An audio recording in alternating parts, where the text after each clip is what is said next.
y después en el momento de las preguntas y las intervenciones, de que usen la opción de preguntas y respuestas o la reacción de levantar la mano, así lo podemos hacer en forma ordenada y poder respetar el orden y demás. Okay. Somos poquitos hoy, así que no va a haber problema. Gracias. Bueno, listo. Todo tuyo. Gracias. Entonces, bueno, aquí ya puse mi cronómetro, 15 minutos. Vamos a hablar muy rápidamente del tema de tiburones martillo en pesquerías del Pacífico colombiano. Nos circunscribimos entonces a la parte colombiana de la ensenada de Panamá, o Panama Bay, que es esta región que ustedes están viendo allí, y en la cual encontramos 4 especies de tiburones martillo que se asocian a las diferentes pesquerías: Sphyrna lewini, corona, tiburo y media. Nosotros en Colombia, para esta región del Pacífico, tenemos pesquerías que localmente llamamos industriales, pero en comparación con las dimensiones de las flotas de Panamá, Ecuador, México, lo que sea, realmente vienen siendo como unas artesanales un poquito más grandes. Por ejemplo, para la captura de Sphyrna lewini se asocia mucho con un tipo de pesquería que en Colombia se llama pesca blanca. Son embarcaciones hasta de 14 o 15 metros de largo, o de eslora, pues, y con capacidades de bodega de 10 toneladas, de las cuales 3 se van en hielo, porque tienen que enhielar, no tienen capacidad de refrigeración. Sphyrna lewini también se asocia, aunque bueno, también está asociada con la pesca de atún, desarrollada por embarcaciones de cerco, que eso sí ya es un tema industrial de gran escala. Tenemos capturas incidentales de Sphyrna lewini en pesquerías artesanales, que ahorita voy a describir un poco más, básicamente en todos los artes de pesca que se desarrollan con mallas y anzuelos. Las otras 3 especies, que son las más pequeñas, se asocian en términos industriales principalmente a la pesca de arrastre de camarón, y en las pesquerías artesanales tanto a los artes de pesca de malla como aquellos de anzuelo. Brevemente, lo que les decía de la pesca blanca es esta pesquería que ya les comentaba. Son embarcaciones medianas que van mar afuera, se acercan a las zonas de Malpelo, de los submarinos que se encuentran en ambientes oceánicos, y utilizan 2 tipos de artes de pesca: lo que nosotros llamamos el mallador o una red de deriva, ¿cierto?, que tienen más o menos 10 paños de largo. O sea, cada paño en Colombia es de 180 metros. Eso se reduce más o menos a 128 metros una vez está armado. Los ojos de malla van de 10 a 12 pulgadas, teniendo entonces hasta unos 3.000 metros de longitud estos artes de pesca. Y las profundidades están entre los 10 y los 50 metros de operación. Normalmente estas artes de pesca tienen 12 horas en el agua. O sea, se calan al final de la tarde, se recogen a principios de la mañana. El otro arte de pesca que utilizan y que estamos tratando de que haya una migración de las redes son los palangres, ¿cierto? El palangre de fondo, que es un espel, ¿no? Es una línea con los respectivos anzuelos. Permítame que yo coloco el puntero. En Colombia se prohibió la guaya de acero, eso lo vamos a ver ahora más adelante. Estos utilizan anzuelos tamaño 5, tamaño 6, aunque recientemente ha habido una migración de los anzuelos de J a circular tamaño 14 en los últimos años. Y están haciendo faenas de pesca que operan entre los 50 y los 150 metros de profundidad, con lances de 6 a 12 horas de duración. En términos de las pesquerías industriales de arrastre, tenemos en el Pacífico 2, camarón de aguas someras, que es el CAS, camarón de aguas profundas, que es el CAP. Los esfirnas están asociados solamente a las pesquerías de arrastre de camarón en lo que denominamos aguas someras, o sea, menos de 40 metros de profundidad. Eso quiere decir que principalmente están hacia la zona sur, centro-sur del Pacífico colombiano, donde la plataforma continental es más amplia, es un poco más larga, y pues las faenas de arrastre son más fáciles. Hacia esta zona de acá, hacia la parte norte, frontera con Panamá, tenemos profundidades hasta de 400 metros a solo 2 millas de la costa. Allí ya no hay pesquerías de arrastre de camarón. La embarcación prototipo, ¿cierto? Pues una embarcación de arrastre con 2 redes, al lado y lado, usan dispositivos excluidores de peces, usan dispositivos excluidores de tortugas. Son faenas de 6 horas en la noche, o sea, son 2 arrastres largos en la noche, 4 arrastres de 3 horas durante el día. Esta flota ha disminuido muchísimo, pasó de tener más de 130 barcos en 1990 a tener unos 8 o 10 barcos operando actualmente. En pesquerías artesanales, estas se distribuyen a lo largo del Pacífico, desde Panamá hasta Ecuador. Son faenas de pesca muy costeras. Están basadas, la gran mayoría se basan en mallas. Entonces son dos tipos de materiales, el nylon de monofilamento o la malla multifilamento. La malla multifilamento principalmente es cuando el ojo de malla es de 6 pulgadas o más. Hay muchos tipos de ojos de malla, de números, desde 2 3/4 hasta 8. La longitud promedio de un trasmayo de estos es de 650 metros, aunque hay algunos que se extienden a más de 1200 metros. Normalmente se calan en la noche, se dejan trabajando toda la noche, permanecen 12 horas en promedio en el agua y se recogen al día siguiente. ¿Sí? Se utilizan en superficie, se utilizan a fondo, hay algunas que se arrastran desde la playa, que las llamamos chinchorros, pero los martillos no se asocian a ese tipo de arrastres. Se asocian a las redes que están caladas a fondo o aquellas que permanecen a la deriva en superficie. Para los artes de pesca con anzuelo, principalmente es el espinel de fondo. La gran mayoría de los pescadores que utilizan espineles tratan de pescar merluzas, chernas y pargos, que son peces de alto valor comercial en Colombia, y estos están asociados a fondos rocosos, a arrecifes rocosos, fondos pedregosos. Entonces allí se utilizan anzuelos tipo J número 5. Nosotros estamos ahora trabajando para el tema del uso de anzuelos circulares para incrementar un poco la probabilidad de supervivencia de los animales. Y otro arte que se utiliza mucho, bueno, otra variación que se utiliza mucho es la línea de mano. Es que ya no hacen una línea larga con muchos espineles, sino que simplemente llevan un carrete al cual atan 4 o 5 anzuelos y lo van tirando. Y lo manejan todo el tiempo con la mano. No, el arte nunca está a la deriva ni está suelto. Algunos detalles generales para los espineles: tienen en promedio 7.5 kilómetros, entre 1.400 y 3.600 anzuelos, entre tipo J o J9, sobre todo hacia la zona sur del Pacífico. Hacia la zona norte, que es la frontera con Panamá, casi todo el mundo utiliza anzuelo circular, número 12. Y la distancia entre los anzuelos es de 3.6 metros aproximadamente. La carnada que más se utiliza son los anguilliformes.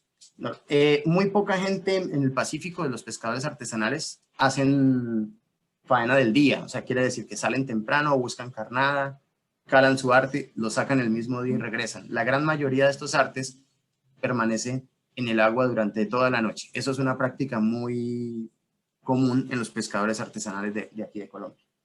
En términos de las capturas, en los históricos, nosotros hemos tenido en Colombia una serie muy grande de problemas con las autoridades que se encargan de tomar las estadísticas de pesca. Aquí hay un ejemplo: entre 1975 y el año 92, solo se registraba toyo, una única categoría, eso metían ahí todo.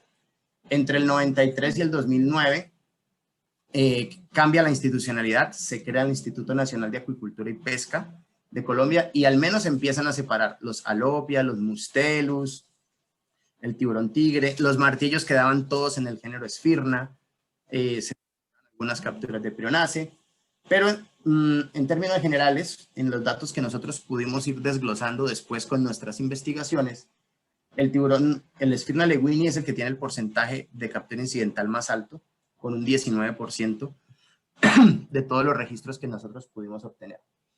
Con respecto al tema de las capturas, en Colombia cada cierto tiempo las estadísticas van a cero, ¿cierto? Llegan aquí, caen a cero, luego 10 años vuelven a caer a cero, otros 6 años y caen a cero.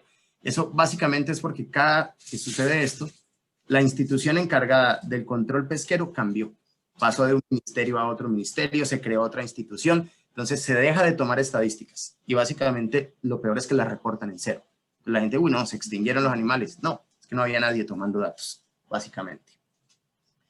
De lo que hemos podido nosotros establecer en términos de la estructura de tallas asociadas a las capturas, en Sphyrna lewini, la gran mayoría de los animales se capturan en estados juveniles, ¿sí? Esto es principalmente para desembarcos del puerto de Buenaventura, que es el puerto más grande en el Pacífico colombiano y el que concentra casi todo el esfuerzo pesquero industrial, pues de lo que nosotros llamamos industrial, y una gran parte del artesanal.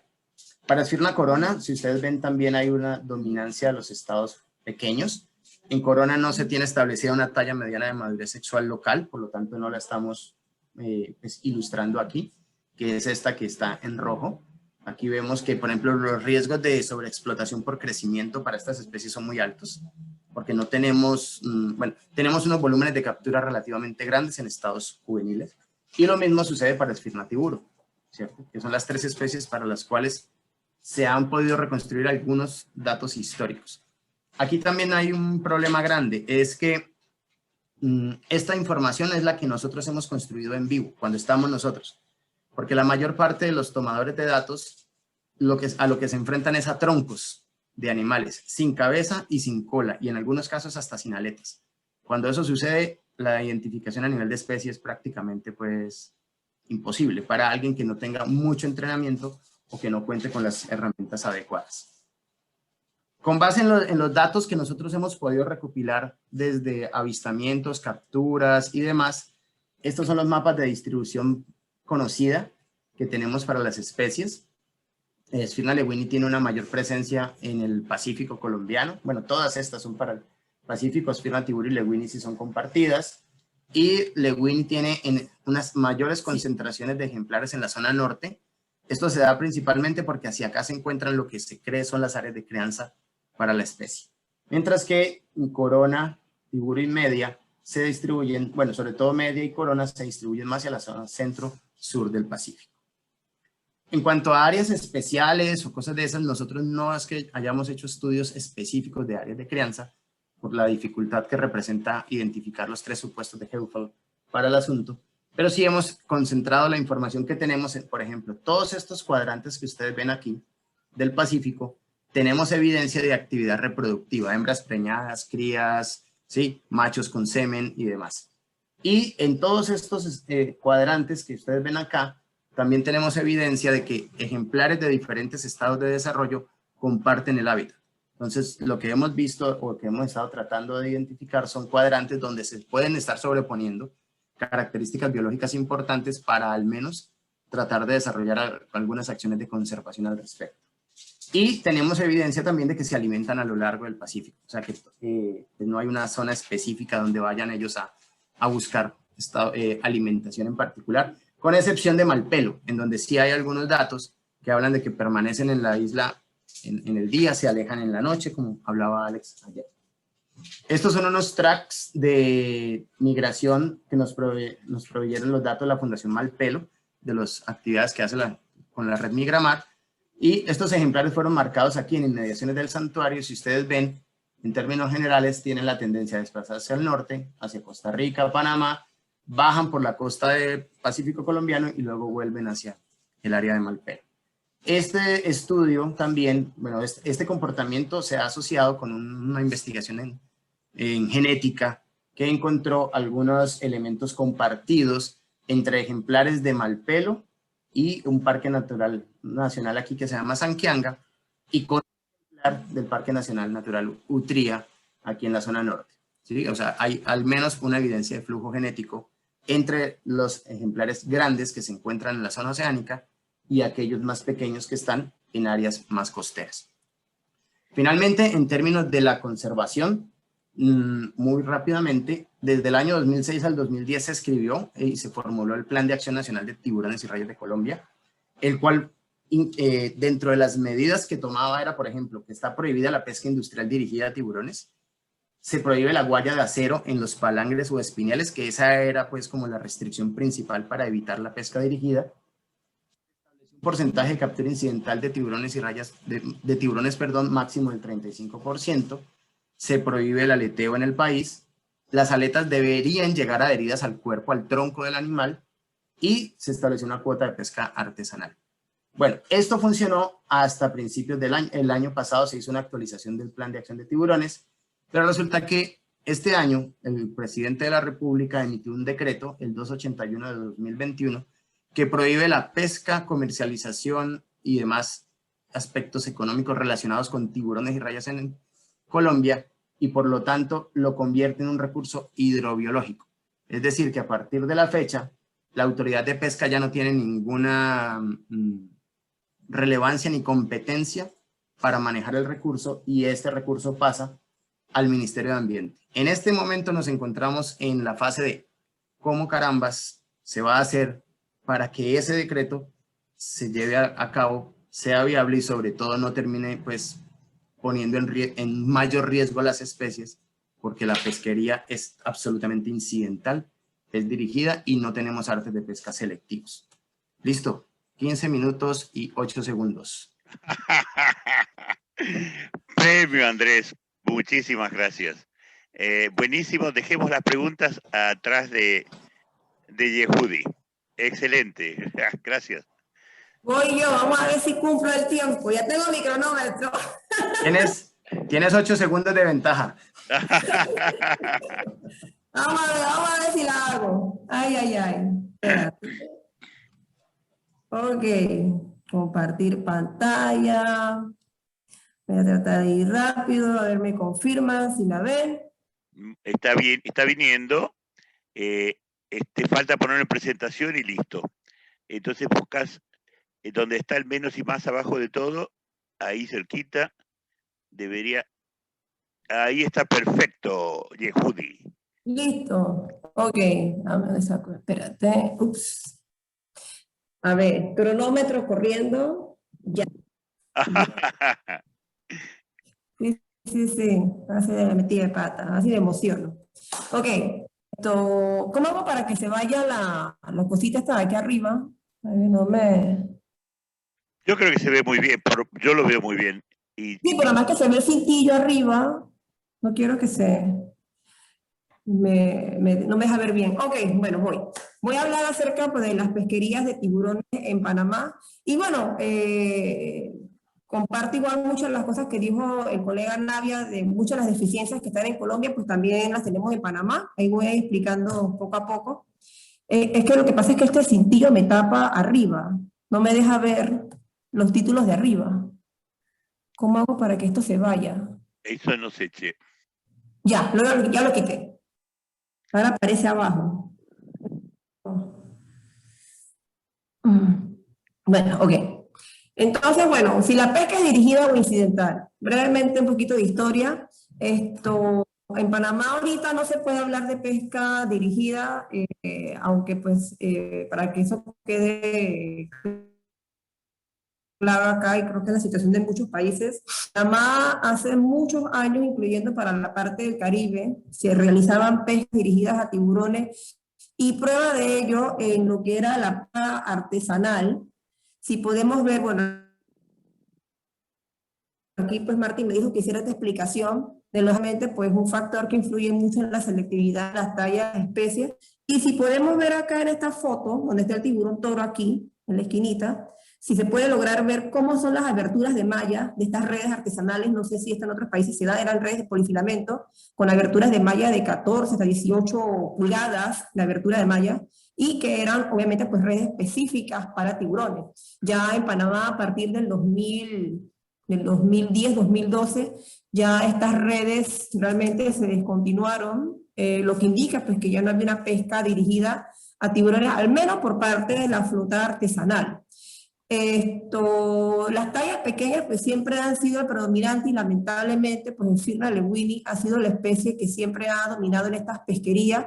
Cuando ya las tallas grandes comenzaron a disminuir en la pesca, se comienza a ver esto, a lo que los chinos categorizaban como los chips y los mini chips, homologándolo como a las cositas estas que venden en las tiendas, los chips, ¿ok?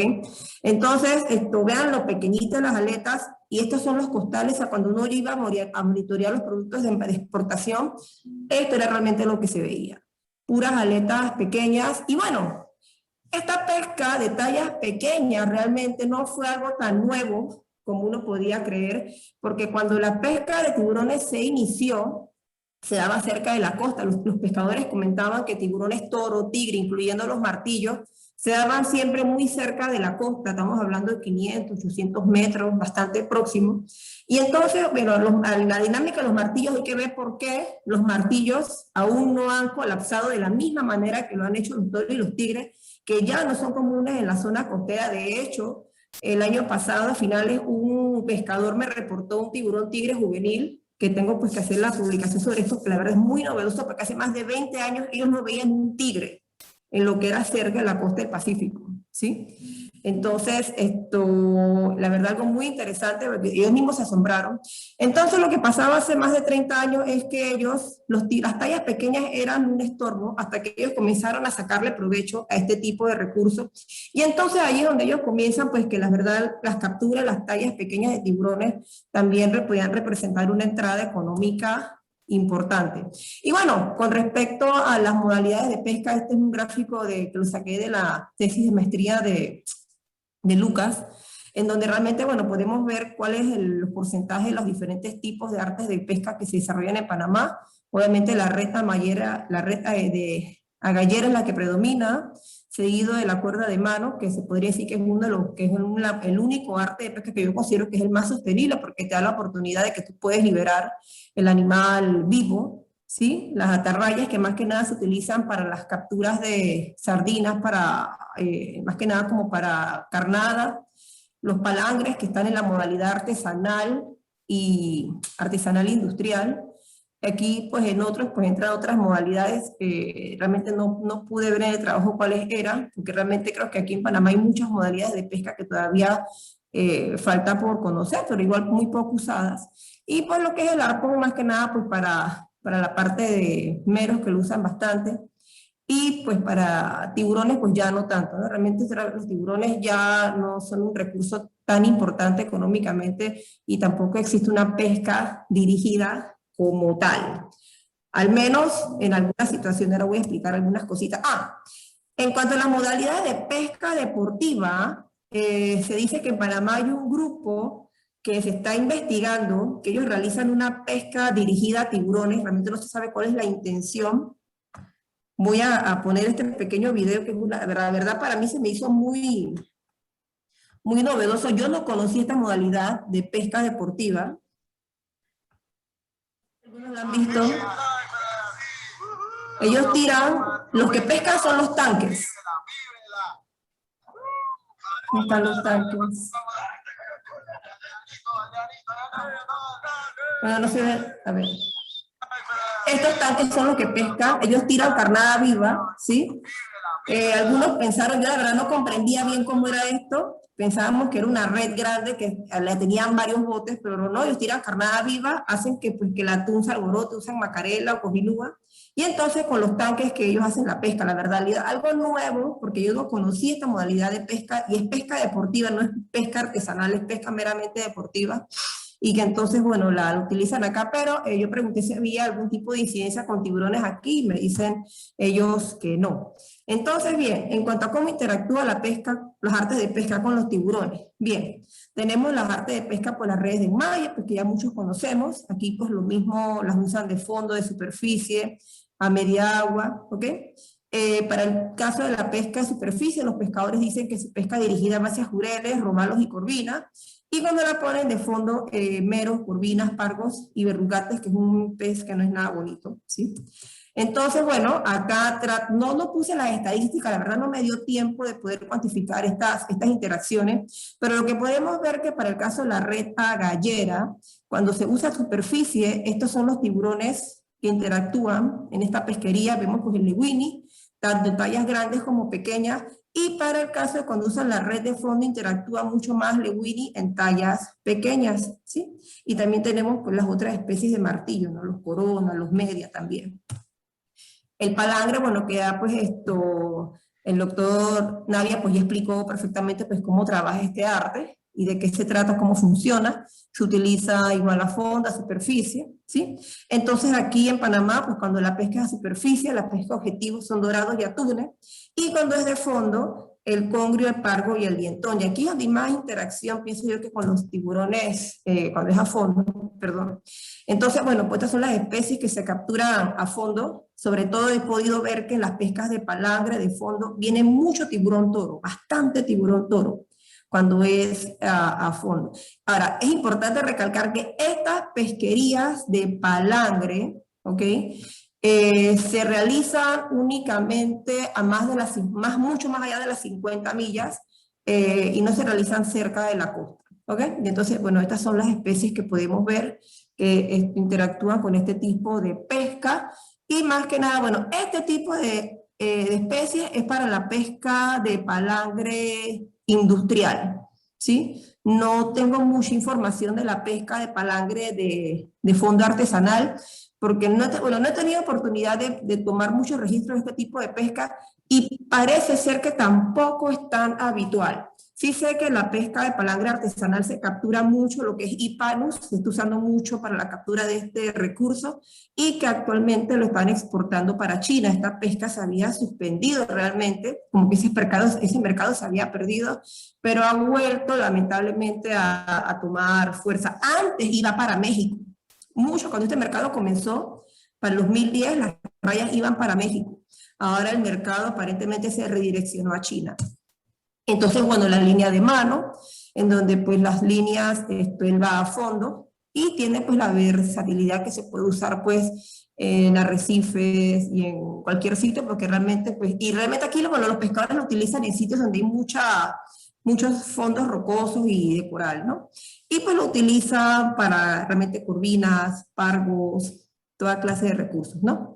Y bueno, las pescas de cerco, ¿sí? Que la usan para pequeños pelágicos, y la pesca de arrastre, en donde, bueno, podemos ver interacción de todas estas especies que podemos ver acá, ¿sí? Tenemos pues bastantes rayas, inclusive pues muchos lewini para ambas pesquerías y pues en tallas juveniles. Entonces, bueno, las pesquerías de tiburones en Panamá realmente se dan para todo el Pacífico, todo el Pacífico. Los resultados que voy a mostrar ahorita pues se basan en estos 8 puntos donde yo realicé estudios entre el 2009 al 2014. Y entonces realmente en toda la costa de Panamá, se hacen pesquerías de tiburones. Aquí para el caso de Chiriquí prácticamente no hay plataforma continental y se han definido muchas áreas marinas protegidas, por lo que realmente aquí ya prácticamente una pesca de palangre no se da. Los mismos palangreros grandes pues ya se han ido, pero sí se desarrolla mucho la pesca artesanal. Pero aparentemente lo que más está saliendo acá, porque tengo una chica que está haciendo estudios de marcaje de Mustelus y dice que la interacción con martillos aquí parece ser poca. ¿Ok? Entonces, bueno, estas son las aberturas de malla con el estudio del que estoy hablando acá, ¿sí? Me quedan 4 minutos. Estas son las tallas que se capturan con las mallas de 3 a 5 pulgadas, de 61 centímetros de promedio, de 7 a 12 y de 8 a 19. Aquí lo que podemos ver en resumen es que a pesar de que se pudiera asumir que con aberturas de mallas más grandes se puede reducir la interacción de los tiburones pequeños, pero se puede ver que las tallas que siguen apareciendo son tallas realmente juveniles, prácticamente para todos los tipos de modalidad de estas aberturas de malla. Y pues sin duda pues la cabeza parece ser que es el factor que influye acá con lewini, que pues le impide que él pueda escapar fácilmente de las redes. Entonces, bueno, las diferencias que existen entre las tallas de captura con las tres clasificaciones, porque realmente si te pongo son rangos de aberturas de malla, ¿sí? Y entonces, bueno, predomina neonatos y juveniles y la presencia de adultos es poca. Es poca en el sentido de que no llegan a los desembarques, porque obviamente, pues si hay tallas pequeñas, pues tiene que haber adultos, ¿no? Simplemente pues que ya hace muchos años uno podía ver esto en un desembarque, que los llevaran enteros, ¿sí? Pero ahorita actualmente, después de 2012, ni ves tallas grandes, o sea, no se ven tallas grandes en los desembarques, no se ven, ¿sí? Entonces, bueno, aquí también entramos con lo del aleteo, no se pueden traer tiburones a puerto sin aleta y sin cuerpo, aunque se infringe mucho la ley y lamentablemente por alguna razón ya los inspectores no están considerando esto en los desembarques, o sea, están dejando pasar lo que sea. Entonces, aquí, bueno, nuevamente, lewini es la especie que predomina.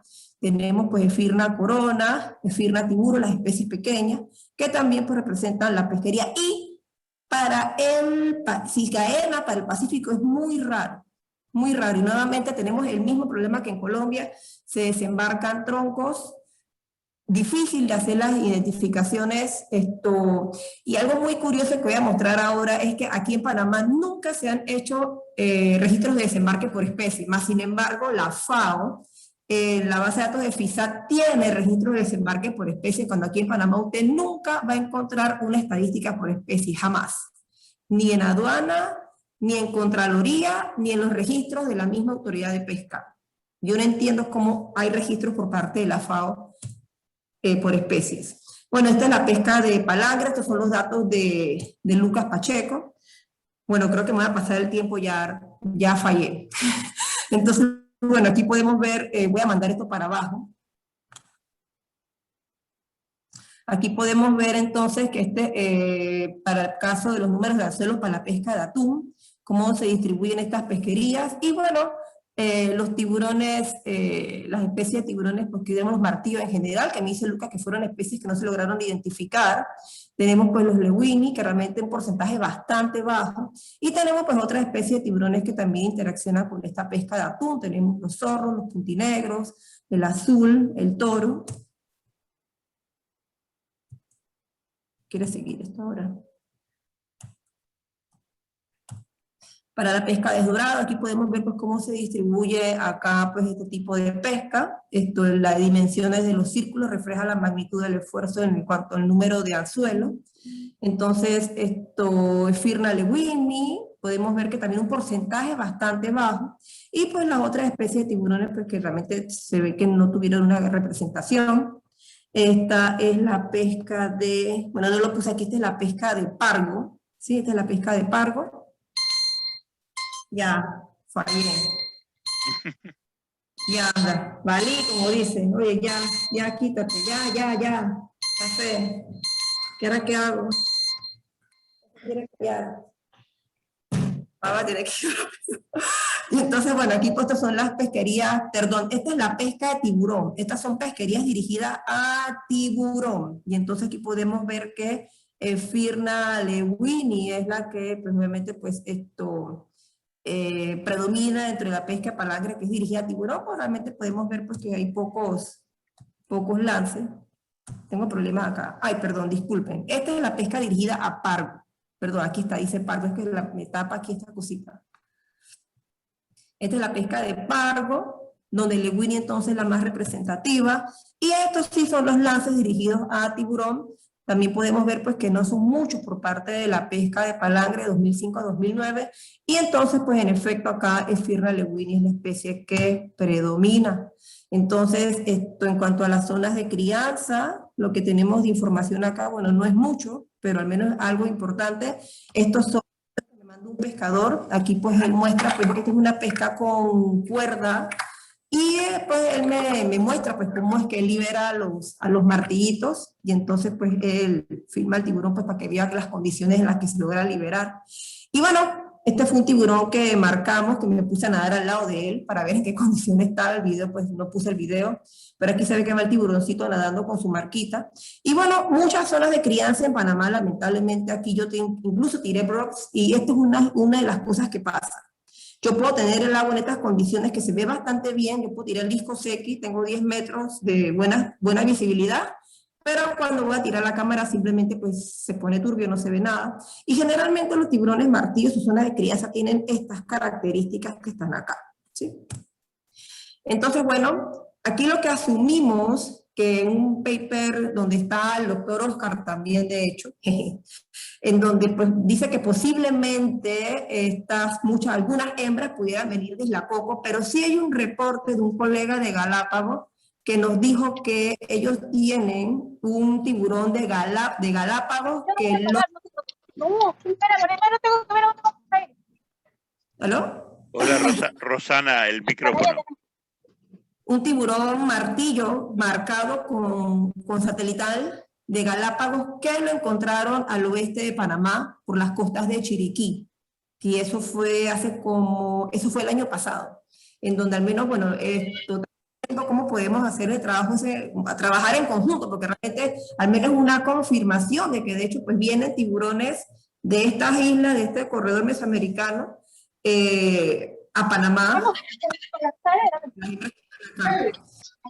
Entonces tenemos la replay, ¿no?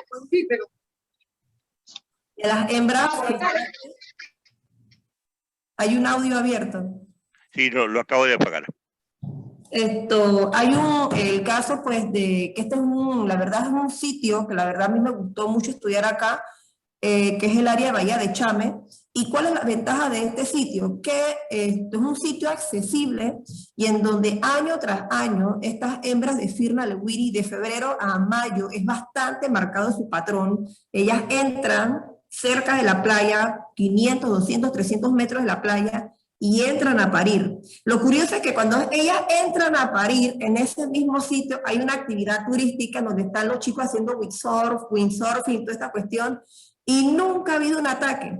Si el agua fuera clara, créanme que la gente ni se metiera porque estaría viendo el pocotón de martillos ahí, nadando entre ellos, y por eso los pescadores dicen que esa gente está loca porque dicen que ellos ni locos se meten a nadar.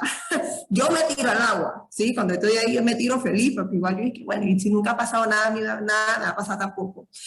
Y de hecho, entonces, es muy curioso porque las hembras entran, paren, está la gente haciendo su turismo muy feliz y nunca ha pasado, y las hembras siempre han mantenido este patrón de comportamiento año tras año, siempre. Ahora, cuando era la temporada de aleteo, los pescadores ponían las redes donde pasaban las hembras para aletearlas, ¿ok? Pero como digo, ya a partir de los 2010 ya esto no sucede. Entonces, bueno, estos puntitos verdes, este es el tema que yo quería explicar acá. Cuando yo hago el estudio y quiero ver, para ver cómo es la zona de crianza, se asumía que la zona de crianza era aquí, la bahía de Chame. Aquí esto está lleno de manglares, tiene condiciones excelentes. En cambio acá esto es pura arena, un peladero horrible. Y entonces estos puntitos verdes que ustedes ven aquí son puros martillos, puros Lewini específicamente. Entonces, ¿qué se pudo ver? Que la zona de crianza realmente es esta y no es esta. ¿Y qué sucede aquí? La flota de arrastre y la flota cerquera tienen fuerte actividad en esta zona, ¿sí? Entonces, obviamente, pues ellos, cuando pescan acá, pues están agarrando un montón de bebés. Entonces, esta fue la propuesta que le hicimos al gobierno, de que propusiéramos un polígono para evitar que la flota industrial pase por aquí, porque realmente los artesanales, digo, ya no pescan tanto, sí a veces pescan por esta zona y pescan los tiburones martillos bebé, pero realmente pues esto habría que ver con ellos qué estrategia se puede plantear, pero aquí el punto es restringir la actividad a la flota de arrastre y la flota cerquera, y bueno, se hizo el intento y parece que dice que esta propuesta les afecta mucho a ellos, así que...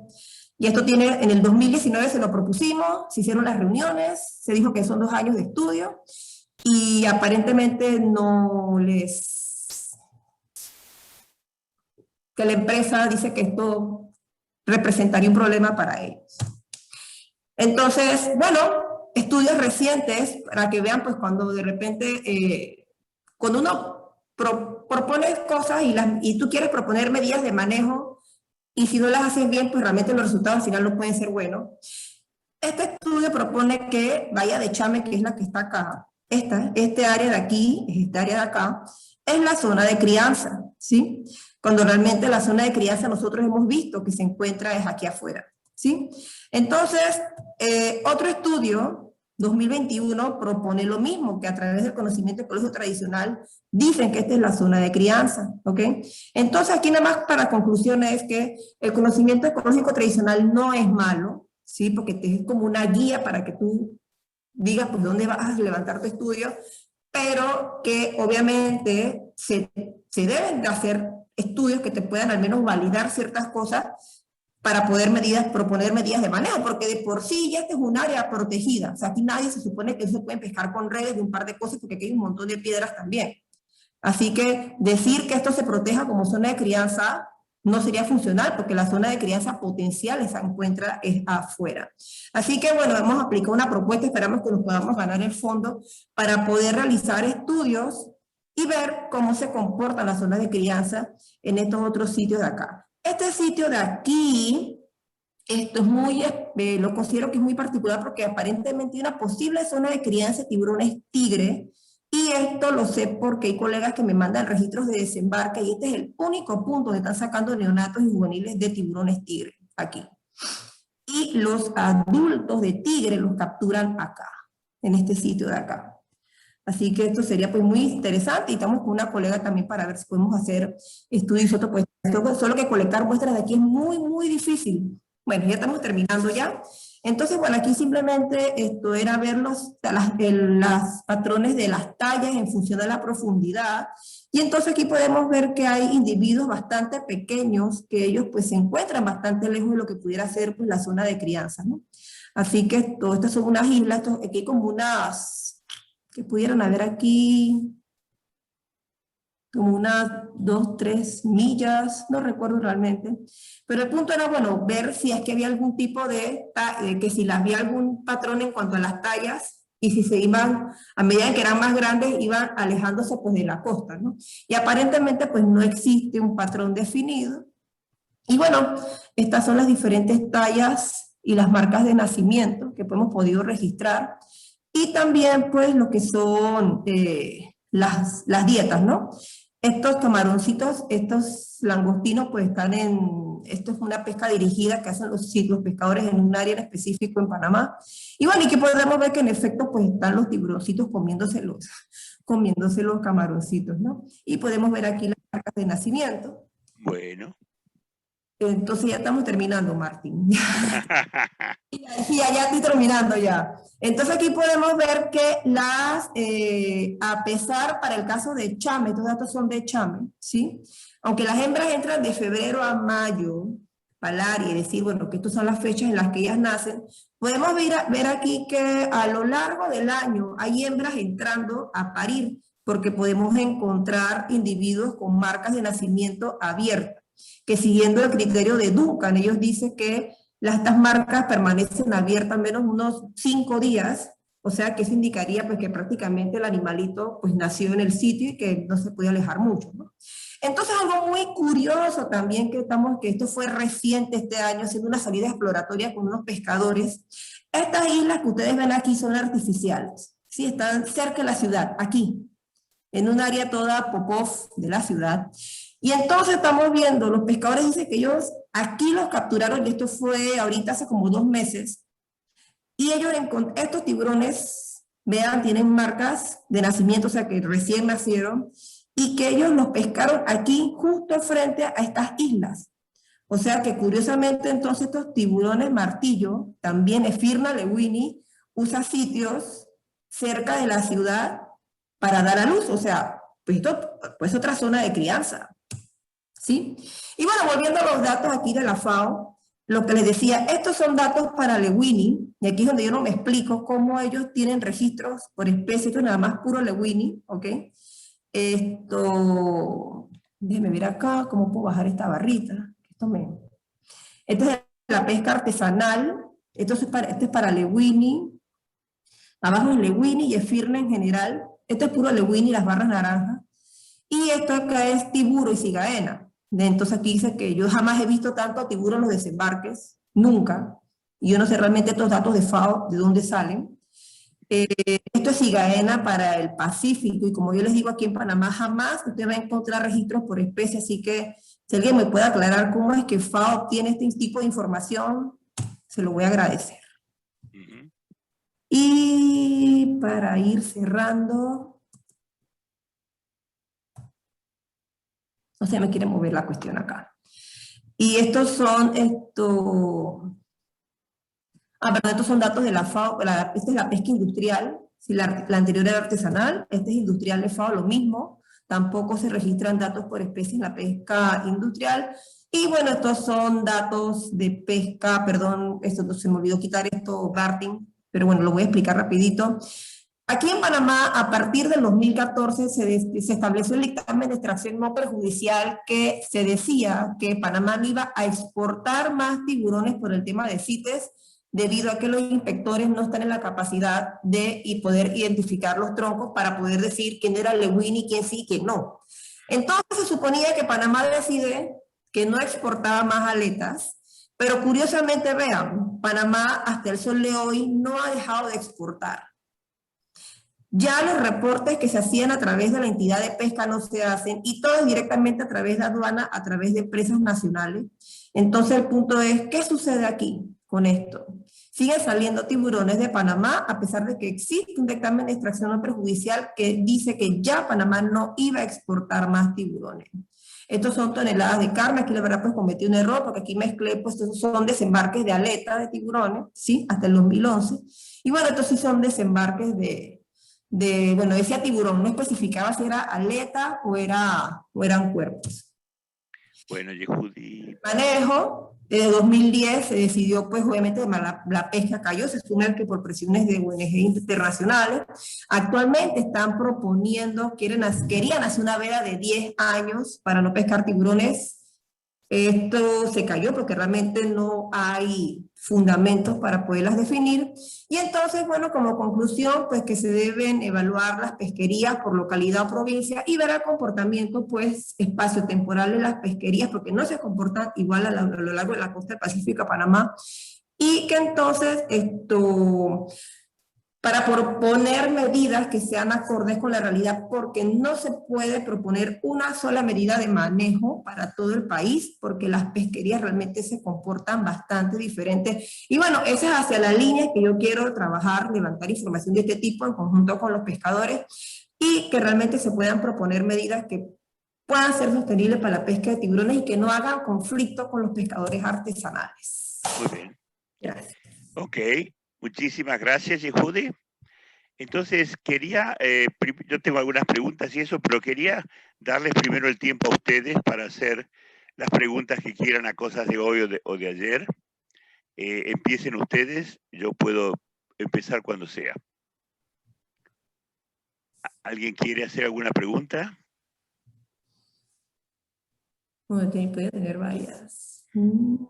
Empieza tú, Martín, para ver. Bueno. Martín, creo que tiene una pregunta de Liliana en el chat, que no sé si es para Andrés o para Yehudi. Bueno, ¿la podés leer? Mira, voy a buscar. ¿Qué tipo de área protegida es la que te refieres en el mapa que mostraste? ¿Tienen zonas cerradas a la pesca en esa área protegida? ¿Es para Yehudi? Perdón. Ajá. No sí, puedo, perdón. Sí, perdón, repita. No escucho. ¿Sí puedes repetir la pregunta? Sí. ¿Qué tipo de área protegida es la que te refieres en el mapa que mostraste? ¿Tienen zonas cerradas a la pesca en esa área protegida? No, pero este mapa... No, ese mapa lo puse yo, perdón. Ajá, sí. Para una cosa que le quiero comentar en un momento, pero conteste a alguien la pregunta esa. Pero dice que en el mapa que mostré, pero ¿en cuál de todos los mapas que mostré? Aquí yo puse varios mapas. Los mapas de las pescas de palangre o en el área de crianza de tiburones. ¿Se refiere a ese, será? Bueno. ¿Al área de crianza de tiburones? Sí. Liliana, para la área de crianza. Sí, ¿cuál es el área que yo propongo? El polígono. El polígono que yo defino ahí, o sea, realmente no tanto como un área protegida, sino que más que nada sea restringir que la pesca de arrastre y de cerco hagan faenas de pesca ahí. Porque la pesca artesanal, ellos no impacta tanto, al menos lo que se ha podido ver hasta ahora, actualmente. Gracias. Una de las cosas es para utilizar el espacio de discusión con temas que empezaron ya ayer. Se mencionaron áreas de crianza, que me parece un tema muy importante. Quisiera ver qué es lo que piensan ustedes de cómo se podría hacer un estándar que sea aplicable a toda la región y hacer una descripción de las áreas de crianza desde México hasta el sur de Perú, con un criterio más o menos estándar. Mencionaron las reglas de algunos trabajos. ¿Qué piensan ustedes que se debería hacer?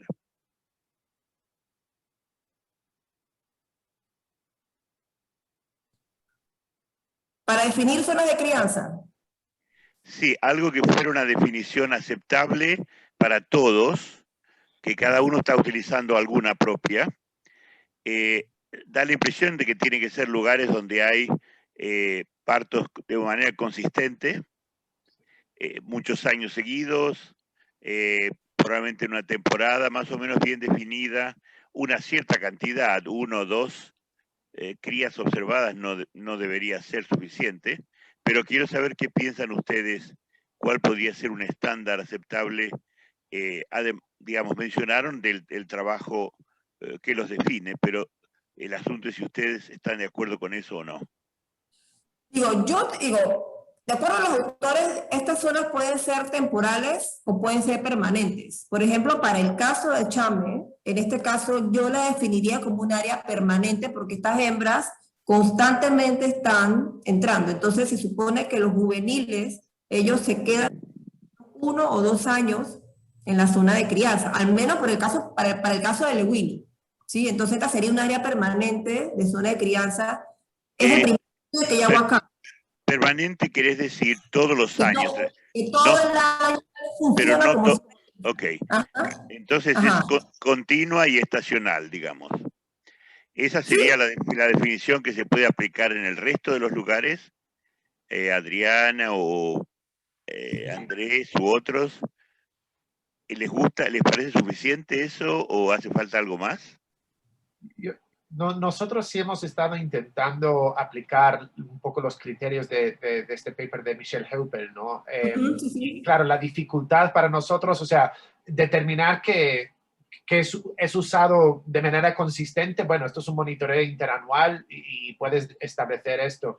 En temas de residencia, sí estamos usando pues marcaje continuo y seguimiento, o bien el VPS system, ¿no? de VEMCO, para ver la extensión de los movimientos. La parte un poco más difícil, bueno, no es que sea más difícil necesariamente, depende de la metodología, ¿no? Es ver si es que hay, o sea, delimitar hasta dónde llega la zona de crianza o si realmente demuestra una mayor densidad que en las zonas aledañas. Y eso, por ejemplo, nuestro método de captura es con una red de un chinchorro de playa. No podemos replicar eso en las zonas aledañas porque no se da. Entonces, claro, estamos empezando a usar drop cams porque es algo mucho más estandarizado y eso sí podemos poner en muchos sitios.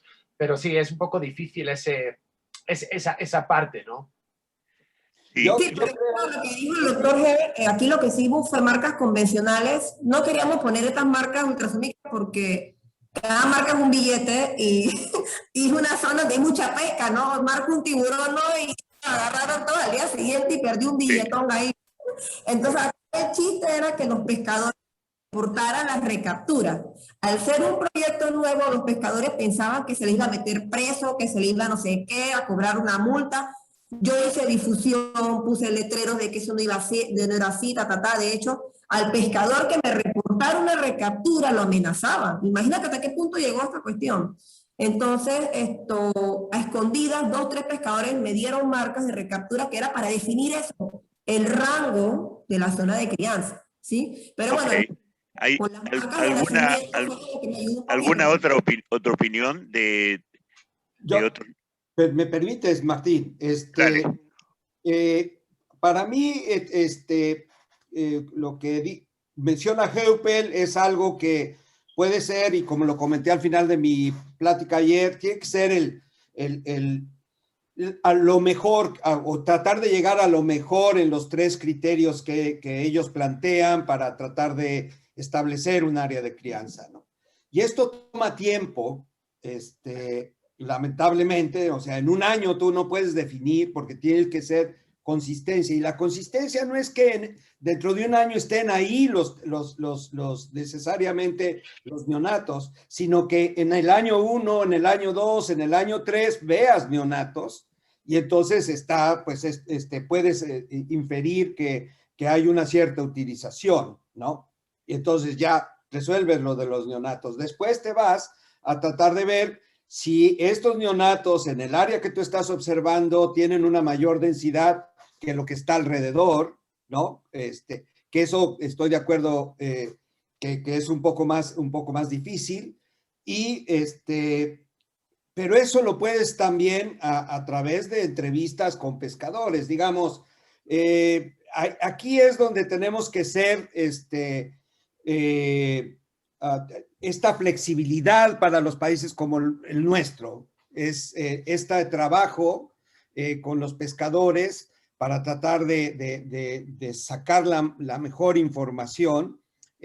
Una vez trabajando con ellos, y sí, yo estoy de acuerdo con Yehudi, si uno no trabaja en una institución oficial de pesca, por ejemplo, como mi amigo Heriberto, pues a lo mejor es más fácil porque tú les dices, bueno, yo soy profe de tal escuela y se abren un poco. Pero dicho esto, el poder empezar a hablar con ellos y tratar de entender el proceso, yo creo que es la manera también, no necesariamente de estar muestreando a lo mejor, o si se tiene la capacidad de muestrear, así como lo están tratando de hacer con una cierta arte de pesca, también hay otro palangre que comentaba ayer que te permite que tienes que revisar cada 30 minutos para aumentar la sobrevivencia de lo que hayas capturado. Sí. Tienes una estructura para estar probando y a lo mejor una serie de estaciones a partir de que tú tienes el área que identificas como una primera área de crianza, hacer muestreos sistemáticos hacia afuera con una cierta distancia, qué sé yo, si hay maneras de poder hacerlo, sí. Pero es con el tiempo y repito, no es de que en un año puedas definir. Yo creo que en un año puedes plantearte la hipótesis o a poder plantear la pregunta, ¿esto es un área de crianza? Y tu hipótesis, sí, porque estoy viendo muchos neonatos, pero ahora es qué proceso haces para ver y probar esta hipótesis. Sí. Y para mí los criterios de Hoepel son los más adecuados, como una guía, pues, como una guía. Muy bien. Entonces, eso los comparten en la región. La razón por la que me parece el tema muy interesante es la posible utilización, que les mencioné el mensaje, de este método de Close King Mark Recapture. Si eso lo pueden aplicar, es fantástico. Digamos, yo, digamos, lo conocí hace unos años, se lo recomendé a varias personas. La comisión está estudiando la aplicación de eso al tiburón silky, pero también a atunes. Pero parecería que las condiciones de esta especie, para usar el método que describe Hillary creo que para el tiburón blanco, lo importante es tener identificado un lugar donde se genera una cohorte. Y estas áreas de crianza serían perfectos. Se capturan juveniles, se muestrea para DNA, se los libera, no hace falta matarlos, y se hace ese proyecto durante unos años y sale un montón de información desde la tendencia poblacional hasta parámetros de supervivencia, qué sé yo. ¿Vos pensás, Alex, que es una buena idea, que vi diciendo que sí? Sí. De hecho, estamos usando ahora para Punta Negras, pero también en Galápagos, de 4 años de datos de 4 diferentes bahías. Entonces son 16 variables, ¿no? Y justo tenemos una estudiante allá en Baja California que está analizando esos datos ahora. Y queremos hacerlo con los martillos también, pero todavía nos falta tener las muestras. Sí. Sí. Entonces, si hicieran este tipo de trabajo en varios puntos en la región, podrían llegar a tener un laboratorio central donde procesara todo para no tener que andar montando un laboratorio en cada lugar, entrenar una persona en cada lugar. ¿Se podría pensar eso? ¿Cómo? Sí, nos vamos a instalar al CICES todos. Ah, muy bien. Adelante. Si está todo ahí, digamos, reforzar el trabajo, porque me parece que es una enorme ventaja. Y además la identificación de las áreas de crianza para cualquier cosa de manejo, vale la pena tenerlo bien hecho y que estén muy convencidos y firmes en la determinación. Bueno, ese para mí es un tema muy grande y sería, por ejemplo, si el grupo quiere seguir trabajando, tener una charla con Rusante y eso sobre cómo se podría usar ese método dadas las características de esta especie en particular, que creo que se prestan mejor que otras especies. Bueno, eso es para el futuro. En algún momento hacemos una charla de eso. Le iba a mostrar rapidito estos mapas. Este es un mapa viejo de la comisión de avistajes de martillos, casi todo es de Winning, la gran mayoría. Esos óvalos en realidad son círculos, están óvalos porque lo estiré el mapa para que se viera mejor. Pero lo que me interesaba a mí cuando estábamos hablando de hábitat, y voy a entrar a un tema que mencionó Oscar, es que hay tiburones martillos que se están capturando en la longitud 120. Eso es miles de kilómetros de cualquier ventos, digamos. Para ellos no hay posibilidad de alimentación en el fondo ni nada de eso, o sea que es posible que hay un sector de la población que hace vida completamente pelágica, que eso me parece interesante. También algunas tortugas lo hacen. Los puntos anaranjados son lugares donde se capturaron más de 50 individuos en un lance, y serían interesante hacer el mapa más reciente para ver potenciales zonas de agregación. Quería mostrarles nada más que este mapa, alguno de los países puede pedir a la comisión que lo ponga al día y lo repita. Yo tengo un montón de restricciones para hacer cosas en la comisión que no vale la pena discutir. Después me quería saltar a otro tema que me parece súper crítico, que lo mencionó Oscar y demás. Fíjense el Golfo de México y el Caribe y comparen con el Pacífico Oriental. El Pacífico tiene una miserable veredita al lado del continente y se acabó. O sea que los hábitats de ventos son poquísimos. Entonces, una especie que tiene tantas adaptaciones a una vida béntica, acá no tiene tantos espacios donde usar sus adaptaciones y eso. Eso hace que los lugares donde hay pocas profundidades sean súper valiosos desde el punto de vista de hábitat. Acá está más detalle de las áreas que estaban diciendo. Y como ven, el Golfo de Panamá, ahí es un oasis comparado con todo el resto de la costa, que como dijeron antes, algunos lugares es muy, muy pequeñito. Antes de que llegaran todos, estaba hablando yo con Oscar de cuál sería la profundidad para hacer que un lugar fuera un lindo hábitat para un martillo que se quiera alimentar en el fondo. Si bien a lo mejor pueden bajar cientos de metros, no es práctico todos los días andar bajando cientos de metros para alimentarse. Energéticamente y demás no parece. Y yo hice la misma pregunta a gente trabajando con tortugas, y acá tengo el último mapa que les quería mostrar. Este es un mapa que hicimos con Jeff Semiroff, hablando de tortugas. Entonces, hablando con él, con su conocimiento y demás, le pregunté lo mismo y me dijo, bueno, 50 metros es una profundidad que las tortugas pueden subir y bajar sin un enorme gasto de energía. Entonces hicimos el mapa de los 50 metros de profundidad. Si hay una profundidad que sea la ideal o una profundidad que puede aprovechar el martillo, sería lindo tener los mapas, y me disculpo, Adriana, que esto no sigue para abajo, pero se puede hacer todo. Digamos, hacer un mapa de los potenciales hábitats de alimentación béntica, y para saber nomás. Pero bueno, estos eran dos temas que yo tenía en la cabeza el otro día y que no los pude largar. Pero sigo escuchando más preguntas o sus comentarios. Yo quisiera comentar un poco en lo que acabas de decir, Martín, ¿puedo? Sí, dale. Ok, con respecto a la alimentación, definitivamente, y voy a compartir, si me lo permites. Dale. Si tú paras lo tuyo. Sí. ¿Qué dije acá? ¿Dónde está esto ahora?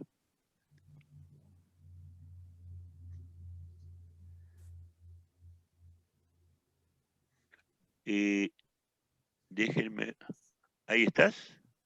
Sí. Estoy adentro, ¿cierto? Sí.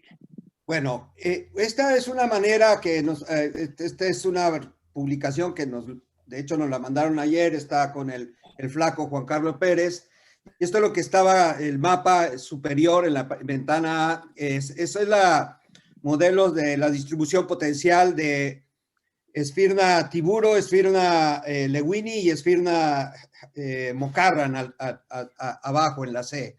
Y si te fijas, y sobre todo para Sphyrna tiburo, para hacer esta modelación, el factor principal fue la profundidades, la estructura bentónica. Y puedes ver cómo hay una diferencia conforme a, siguiendo esto del MaxEn, que es lo que te permite Sí. modelar el hábitat. Estas son las diferencias que podemos encontrar en estas especies y que es lo que dio a pie a esto que yo estoy opinando que puede ser con Sphyrna tiburo. Yo creo que también otra de las cosas que tenemos que tener cuidado es que la gran mayoría de los estudios que tenemos de contenido estomacal de los tiburones acá en el Pacífico están realizados con pesquerías artesanales, que tienen muy pocas muestras de que están más oceánicas. A lo mejor estamos perdiendo contenidos estomacales que nos podrían dar una composición de dieta diferente. Y entonces, esto de la profundidad, de que si hay una necesidad de bentónica, a lo mejor con las especies grandes de tiburones, que Esteban nos platicaba ayer, esta diferencia entre especies grandes y pequeñas de tiburones, ahí podríamos tener una otra posible explicación, porque yo sí creo que las pequeñas sí están muy restringidas a la plataforma y son, para mí, pueden ser más susceptibles a ser sobrepescadas o inclusive llegar a tener extirparlas de alguna región, en conjunto de que en esta zona, para algunas de estas especies, estamos en el límite norte, digamos, por lo menos en las aguas mexicanas. Entonces tienes esa combinación que son completamente aspectos ecológicos. Ojo, con esto no le quiero quitar a peso a la pesca, al contrario. Si tú estás pescando, hay una variación en la mortalidad de estas especies que están restringidas en su distribución, están más concentradas en la zona donde hay una mayor intensidad y una mayor historia por parte de la pesca artesanal, y eso en conjunto te va haciendo que la población vaya disminuyendo y siendo diezmada. Después está el problema de su potencial de recuperación, que hablábamos ayer, que hay estudios con esto. Entonces, tenemos que ver todos estos aspectos para tratar de ver cuáles son las especies que pueden tener una mayor vulnerabilidad hacia la pesca, viendo también estos aspectos. Sí. Y charlando con pescadores artesanales en toda la costa, porque desde Perú hasta acá arriba, era uno de los hechos más o menos constantes de que cada vez tienen que ir a pescar más lejos. Sí. Entonces, los mismos que de repente por Tehuantepec o esto pescaban a 5 millas, después 20, después 50. Eso sugiere que hay una eliminación selectiva de las especies costeras.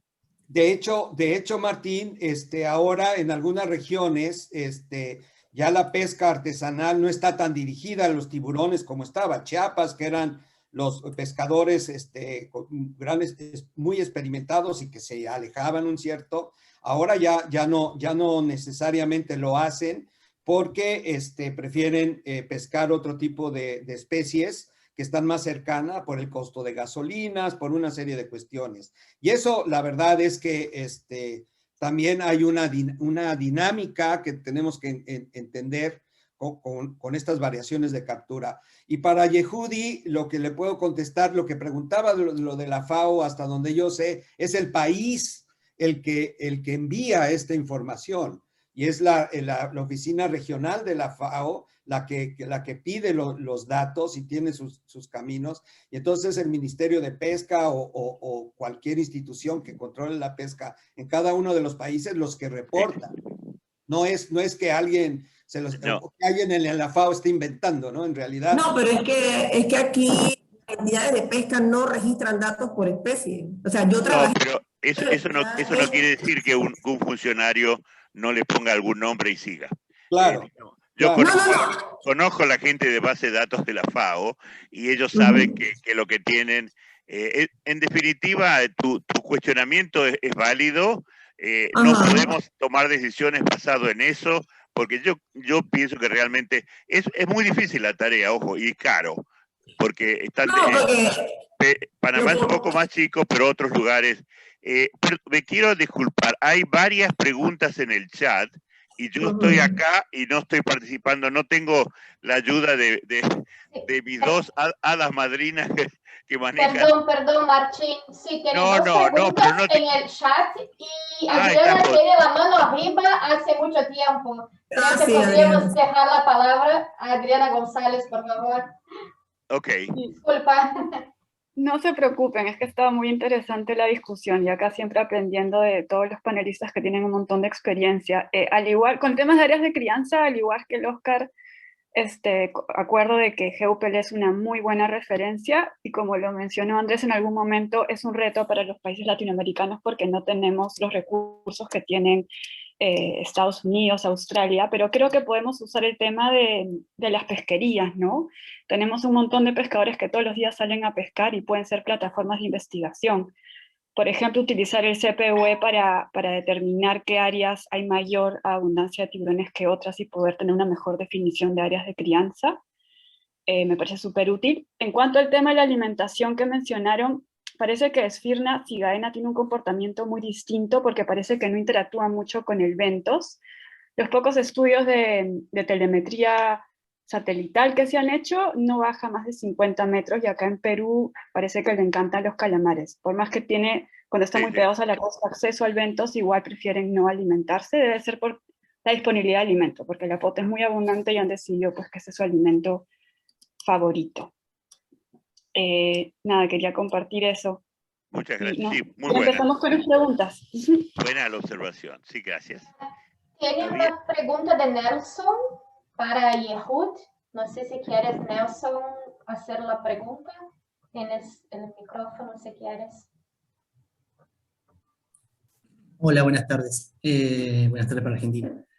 Bueno, ya Judy me contestó por privado ahí. No, la pregunta era si en las áreas de cría que ella había identificado, si las aguas eran turbias o eran cristalinas, era solamente eso. Como decía que era una zona muy pelada, bueno, nosotros también encontramos acá zonas muy peladas, donde encontramos también grandes congregaciones juveniles de condrictios, pero son turbias las aguas. Sí, porque parece que, por ejemplo, en Galápagos, con lo que he visto de Eduardo Espinosa, parece una piscina súper bonito, súper chévere, como si, nada, algo de ensueño, así, ¿no? Pero entonces, cuando él vino a Panamá, yo le dije, mira, a ver, estas son las zonas de crianza de Panamá, y él se quedó como que, le dije, o sea, nada que ver, o sea, que aquí, mira, aquí, no, tú metes la mano y no te ves ni el dedo, aquí está muy complicado. Un segundo. ¿Había alguna pregunta de Javier Tobar? Javier, cuando quieras. Ok, gracias, Martín. Bueno, la hago directamente. Sí, de ayer a Adriana le quería preguntar si sabe cuál es el criterio que usaron para establecer la veda en Perú. En México, el objetivo es proteger a las hembras reproductoras cuando se acercan y empieza en mayo, dura 3 meses. En realidad, cuando evaluamos los datos, la veda tendría que durar más meses, pero no era posible por cuestiones de logística y porque, bueno, también se tiene que dejar a los pescadores trabajar en algún momento, o a menos que quiera cerrar la pesquería. Pero me llama la atención que ella mencionaba que en diciembre había muchas hembras ya empezando a parir. Entonces, ahí, ¿qué cuestiones entraron en juego? Y no es tanto cuestionar, obviamente, la veda de cada país, pero creo que es importante ir entendiendo cómo establecer estas medidas para estar en nuestra región en algún momento o combinarla con otras medidas. Gracias. Muy bien. Muchas gracias, Javier, por tu pregunta, súper interesante. Yo trabajo dentro de las ONGs, entonces puedo intuir cuál fue la decisión que tuvo el Estado para hacer esta veda. De hecho, creo que Miguel Romero está acá, que él estuvo trabajando y creo que en esos momentos él estaba. Pero desde mi punto de vista, yo creo que básicamente fue el primer intento para hacer una veda y una cuota hacia un tiburón en general en el Perú. De hecho, fue algo súper histórico para la conservación de tiburones aquí. Y yo creo que al final se decidió cuidar a los juveniles y neonatos por las dimensiones, porque si tú comparas la cantidad de neonatos y juveniles que sacan con las hembras preñadas, en verdad la gran mayoría, o sea, el volumen es mucho más grande para los juveniles y neonatos. Probablemente por la biología de la especie, porque por una hembra adulta hay 40 embriones, ¿no? Entonces fue ese primer intento de centrarse en cuidar las áreas de crianza, y se descuidó lamentablemente el tema de cuidar a las hembras preñadas adultas, porque sigue abierta esa pesquería, no hay un límite, no. Sería interesante ver qué sistema funciona más y trabajar con tallas máximas, que parece lo que está haciendo Ecuador, ahora lo que me cuentas en México, ¿no? O cuidar a los juveniles, ¿no? Entonces, y también ver el tema económico, porque los pescadores al final ganan más por las hembras que por los juveniles. Entonces habría que haber una balanza con todos estos factores y ver cuál es la mejor decisión. Pero sí, yo creo que al final la decisión fue por el tema de los volúmenes que se sacaban, ¿no? Entonces se decidió optar por los recién nacidos. ¿Me permiten participar, Sí, Martín? Dale. Tengo una pregunta para Adriana. Perdón. No sé quién. ¿Miguel hablaste? Sí, Yo. Martín. ¿Participar? ¿Si me permite? Dale. Es con referencia a la pregunta anterior y para complementar o en todo caso dejar más en claro algunas cosas, ¿no? Con respecto a la base por el cual se emitió la resolución ministerial que plantea una veda para la captura del tiburón martillo de Estirna cigaena en Perú, la base fue la presencia, en su gran mayoría, yo diría que en un 99% de individuos neonatos y juveniles del primer año en los desembarques de la pesquería artesanal. Esa fue una evidencia que se obtuvo después de un monitoreo en una de las principales caletas de desembarque, de un monitoreo de por lo menos 4 años, permanente y seguidas. Entonces, con la intención de proteger a los neonatos y al reclutamiento de la especie, se tomó esa decisión en ese momento. Ahora, posteriormente, también se estableció una cuota de captura, un límite de captura anual, con la intención de poner un límite a la captura de los tiburones que se hacía en Perú, ¿no? Y esa cuota de captura ya lleva más o menos unos 6 años y se ha mantenido fluctuando, pero no sin una tendencia ni ascendente ni descendente, ¿no? Otra cosa, en Perú la captura del tiburón martillo Estirna cigaena, existen registros de su captura por la pesca artesanal desde 1996, más de 25 años, y es un recurso que se ha mantenido fluctuante como tal, su disponibilidad no se ha mermado. Los registros estadísticos lo evidencian, de 26 años. Y en Perú últimamente se ha elaborado muchos reglamentos y muchas medidas de ordenamiento de esa especie en particular, ¿no? Y bueno, a ver, aparte de medidas de ordenamiento para esa especie, se ha desarrollado los informes para las CITES, dictamen de extracción no perjudicial. Los desembarques son monitoreados por la autoridad pesquera.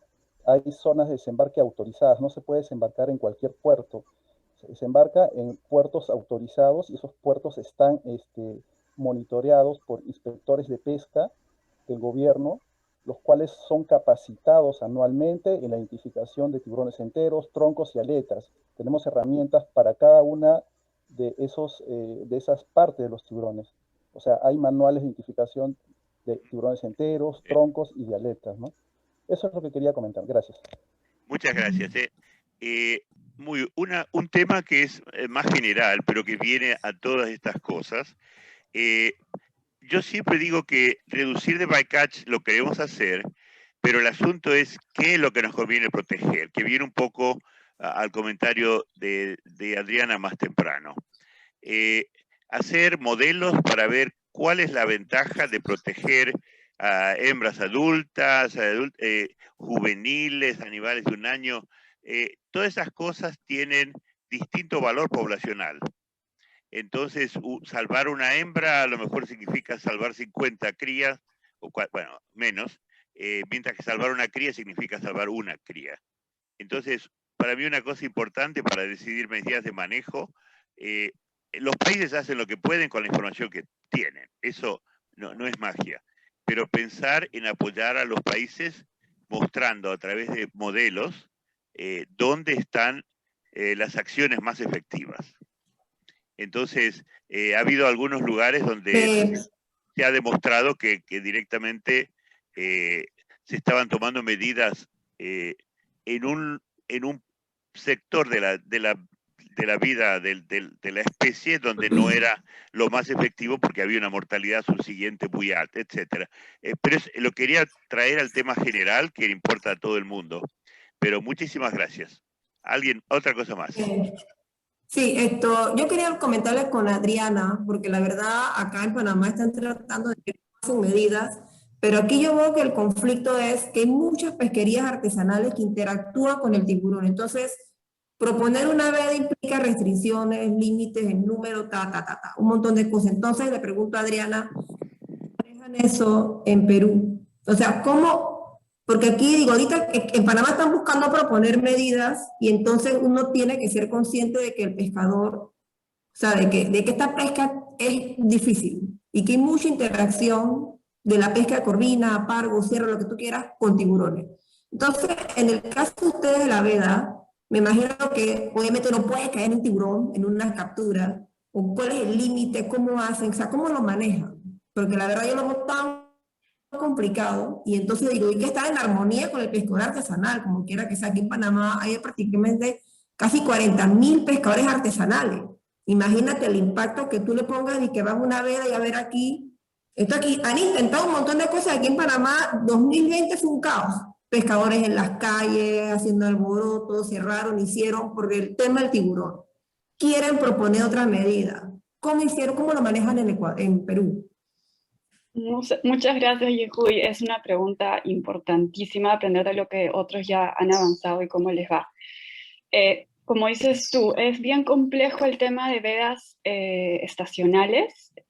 temporales, en el tiempo, sobre todo en la zona norte, donde hay mayor diversidad de especies en el ecosistema más cálido, ¿no? Entonces se utilizan artes de pesca que no son muy selectivos, porque la red tú la tiras y lo que caiga, ¿no? Y por eso se ha tenido problemas con esta medida. O sea, sí, ha ayudado un montón, eso es clarísimo, ¿no? El tema es que es muy complicado para los pescadores realmente respetarla, porque básicamente le estás diciendo durante 3 meses no salgas a pescar, porque si no va a caer tiburón martillo sí o sí, ¿no? ¿Cómo vas a hacer con la pesca incidental con las redes? Ahora, he escuchado casos de pescadores que ya tienen este conocimiento y ya no se acercan a ciertas zonas. Por ejemplo, acá parece que algunos, por lo menos en la zona norte, los tiburones se asocian a plataformas petroleras. Entonces ellos ya no van a pescar allí y van a pescar a otras zonas. Entonces algunos pescadores han tomado esa medida porque ya conocen, pero, por ejemplo, ahorita hay todo un problema en la zona norte de Salaberry, donde la mayoría de la flota, digamos que de algunos puertos es básicamente de red. Entonces el problema es que la cuota empezó en marzo, o sea, en marzo ya acabó la veda y tienen hasta diciembre para pescar. En ese periodo si la cuota se llena ya no pueden pescar. Bueno, la cuota ya hace un mes ya llegó a su tope y los pescadores no van a poder salir a pescar hasta el próximo año. Entonces, imagínate para un pescador no tener acceso a un recurso tanto tiempo y que el Estado no les dé otra oportunidad. Entonces, ahorita están haciendo un montón de huelgas y le están exigiendo al Estado de que la cuota sea más, ¿no? Porque ellos dicen, ¿ahora qué hago? ¿Esta cuota cómo es? ¿Cómo es la cuota? Todos los años se define una cuota, varía según los años, ¿no? Porque se hacen estudios y definen un monto, ¿no? Digamos que este monto les ha durado, o sea, estamos ahorita en O sea, no han pasado 2, 3 meses, ¿no? Entonces ellos dicen, ¿y ahora qué hago? Porque si salgo a pescar voy a capturar martillo y no hay tolerancias tampoco. O sea, basta que capturen uno para que ya, ya no cumplan con la norma, ¿no? Entonces ellos están pidiendo mayor cuota y que y hay una tolerancia de 5 o 10%. Entonces, bajo este panorama, hasta los mismos pescadores, porque hay este estudio de Mason muy interesante que evalúa la parte social, y ellos dicen que sería interesante, sería mejor para ellos que sea una veda espacial, ¿no? Entonces, ahora lo que pasa es que el Estado siempre tiende a hacer one size fits all, ¿no? En español, como una norma para todo, para facilitarnos el trabajo, pero a la larga no funciona. Porque la veda espacial requeriría de más estudios y según los estudios que he hecho, tomando en cuenta los ENSOs y las estaciones, los tiburones se van moviendo, entonces tendrían que ser, y han visto que la área que parece ser que gigante, es medio oceánica, es una zona muy grande, y yo solo evalué la zona de centro a norte, de centro a sur, os habría que evaluar, ¿no? Entonces, si se hacen vedas estacionales, tendría que haber un gran esfuerzo de investigación para determinar, porque parece ser que según la estación y el ENSO, los tiburones se van agregando en diferentes zonas. Entonces tendría que ser una veda espacial y según la época del año, según las condiciones que haya en ese año. Entonces, lo vuelve bien complejo el asunto, ¿no? Pero yo creo que algo para empezar es hablar con los pescadores y según su opinión empezar a ver formas en donde se pueda manejar de la mejor manera. Claro, gracias. Un lindo ejemplo de algo parecido es en una pesquería de pez espada con un límite de tortugas muy fijo en Hawái. Empezaron un sistema de información en tiempo real. Están los barcos pescando y están reportando la captura de tortugas en donde están. Y cuando eso hace que eviten las áreas porque tienen información en tiempo real. El niño, la niña, lo que sea, la información que viene es de los que están operando en el mar. Y en algunos lugares más al norte están utilizando otro sistema donde todos los pescadores reportan a un lugar, poner las capturas de lo que no quieren capturar, se hace una especie de mapa permanente, cada día se hace este mapa, se reportan detrás de cada lance y se les da el mapa y se hacen cierres dinámicos. O sea, en lugar de ser un cierre de un área enorme, es un cierre más chico, pero que está cerrado por 3, 4 días. Pero los pescadores están proveyendo información diariamente, entonces no tenés el cierre donde no hay pescado, donde no tenés lo que querés pescar. Eso es un sistema que los pescadores pueden ayudarse a ellos mismos y reducir el impacto del cierre y reducir el impacto en la especie. Eso, cierres dinámicos es un tema hermosísimo, así que si quieren algún día charlar más sobre eso, charlamos. Martín, disculpa, en la orden ahora tenemos Patricia y después Heriberto, que también tienen la mano arriba. Adelante. Gracias, Dani. Solo una reflexión de la parte de crianzas, de las zonas de crianzas. Cuando Michelle Heupel produjo el trabajo, en una época que estaban investigadores por todo, decir acá es zona de crianza, acá es zona de crianza, estaba una mezcla y cuando muchas veces no eran. Entonces, como Michelle dice, espera, tiene que atender este quesito, pero como ya dice Oscar muy bien, para nosotros es un gran desafío. Entonces es como un rompecabezas que al poco agregas información con muestreos, con desembarques, con conocimiento tradicional que es esencial.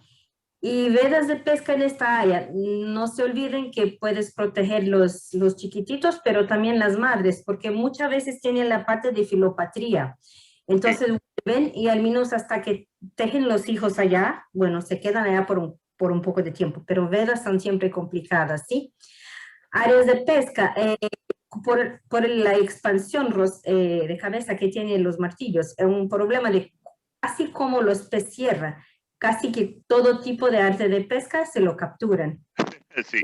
De una otra tamaño de ojo de malla o cosas que no se atrapan, pero la mayoría, si están allá, van a ser pescados. Entonces, es un tema delicado como determinar vedas por regiones de definir estas regiones, solo para que no nos olvidemos de Pero me encantó mucho el termo, Martín, que usaste ahora de dinámico, ¿ah? Como que acompañar.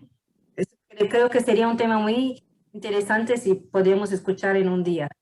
Solo esto, gracias. Solo para reflexiones para que sigamos pensando solucionar el problema. Creo que es algo muy flexible y a los pescadores les gusta, porque a veces se dan cuenta de que están encontrando el problema, aunque lo estaban tratando de evitar. Muy bien, eso lo planeamos, lo ponemos en la agenda en algún lugar. Más comentarios, preguntas. Ustedes, yo estoy hablando. Tenemos a Heriberto, que también tiene la mano arriba. Eri, adelante. ¿Qué tal? Bueno, yo parece que me toca, ¿verdad, Daniela? Muchas gracias.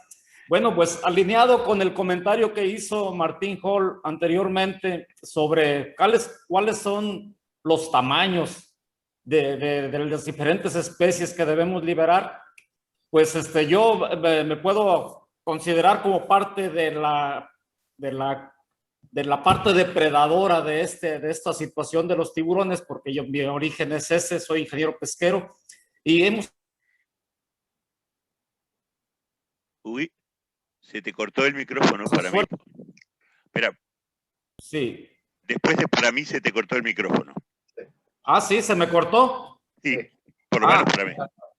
¿Ya me escuchan? Ahora sí. Bueno, les decía yo que como ingeniero pesquero represento al sector depredador de la pesca. Y simultáneamente con Martín Hall estuvimos trabajando con los anzuelos circulares para proteger a las tortugas marinas. Ya han escuchado, los tiburones aquí en México son destino de captura. Les he comentado que hay algunas especies que tienen poco valor comercial, de todas maneras tienen que subirse a bordo, y entre ellas son especies que están protegidas o que deberían de estar protegidas permanentemente. Los tiburones martillo se caracterizan por ser especies muy nobles para la pesca, son fáciles de pescar.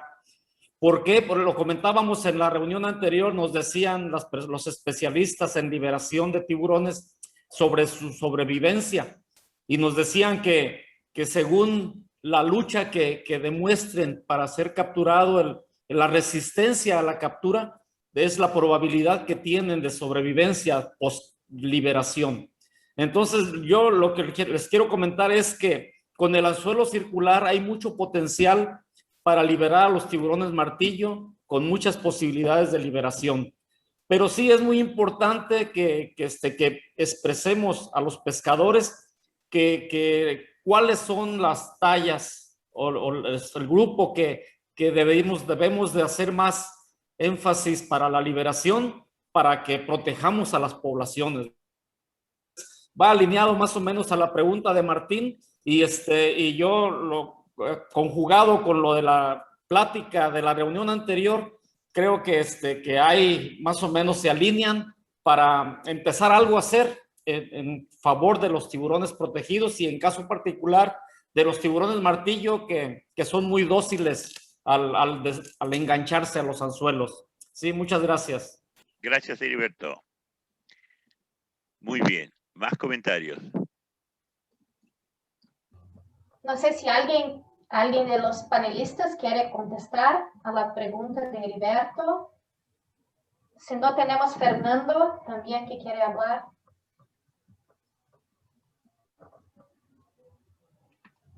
Gracias, Daniel. No, yo solo quería hacer un comentario un poco en la línea de lo que se estaba hablando, ¿no? El tema de manejo de vedas, manejo de normativas o buscar estrategias para hacer conservación, ¿no? Y yo creo que un poco, y es más bien un apunte, ¿no? Hacer memoria un poco por experiencias, yo creo que compartidas aquí, incluso vividas, ¿no?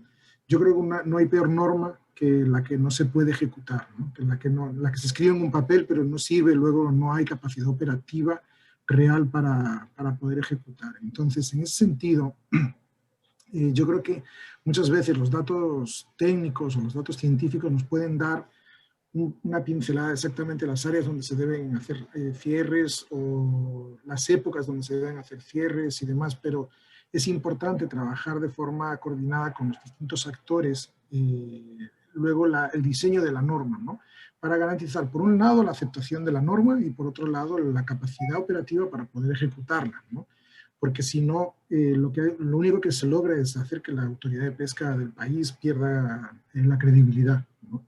En ese sentido. Aquí, por ejemplo, en Ecuador tenemos casos largos para hablar largo y tendido sobre eso, ¿no? Hay cantidad de pesquerías que en el papel uno pregunta y no existen, y luego vas a los puertos y están llenos de barcos haciendo eso, ¿no? Entonces, yo creo que es norma en la región. El otro tema también importante a la hora de considerar, por ejemplo, este tema de vedas, el tema de cierres y demás, yo creo que es la data disponible, ¿no? Más allá de lo que puedan hacer los equipos científicos, las universidades, ONGs y demás, es importante que las autoridades tengan información constante. Yo creo que en nuestros países es norma generalizada la falta de información, ¿no? Y la falta de sistemas de monitoreo constante, ¿no? Porque tenemos proyectos aquí y allá que levantas información un tiempo, termina el proyecto, se acabó, ¿no? Pero es importante establecer medidas, ¿no? que creen esas redes de monitoreo permanente, porque esa es la única manera que tú vas a tener lo que hablaba, por ejemplo, antes Oscar, ¿no? Que explicaba lo que tú necesitas es tener la constancia, o sea, la consistencia en la data, ¿no? En saber que eso está siendo así de verdad, y es año a año, ese área o esa época del año o lo que sea, ¿no? Entonces, yo creo que ese tipo de cosas son importantes. Aquí, cómo se ha trabajado con las pesquerías artesanales, sobre todo, además, que es el reto más grande, porque son los más desorganizados, son los que menos formales, los que menos tienden menos experiencia, menos hábito de trabajar en procesos participativos tienen, ¿no?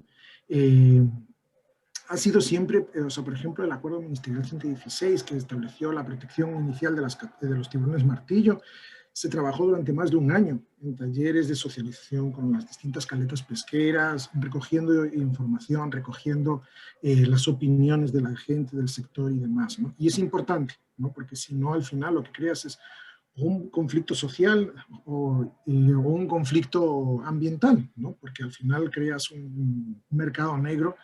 Y, por ejemplo, eso sí ha sido...